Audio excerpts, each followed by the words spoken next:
কবি জীবনানন্দ দাশের কবিতা তোমরা যেখানে সাধ চলে যাও। তোমরা যেখানে সাধ চলে যাও, আমি এই বাংলার পারে রয়ে যাব। দেখিব কাঁঠাল পাতা ঝরিতেছে ভোরের বাতাসে, দেখিব খয়েরি ডানা শালিখের সন্ধ্যায় হিম হয়ে আসে।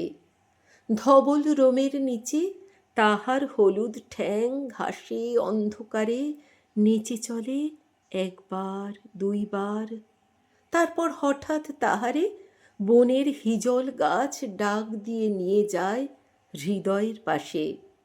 দেখিব মেয়েলি হাত সকরুণ, সাদা শাঁখা ধূসর বাতাসে শঙ্খের মতো কাঁদে।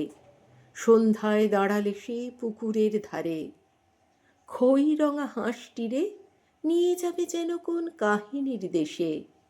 পরন কথার গন্ধ লেগে আছে যেন তার নরম শরীরে। কলমি দামের থেকে জন্মেছে সে যেন এই পুকুরের নীরে। নীরবে পা ধুয়ে জলে একবার, তারপর দূরে নিরুদ্দেশে চলে যায় কুয়াশায়। তবু জানি কোনো দিন পৃথিবীর ভিড়ে হারাবো না তারে আমি।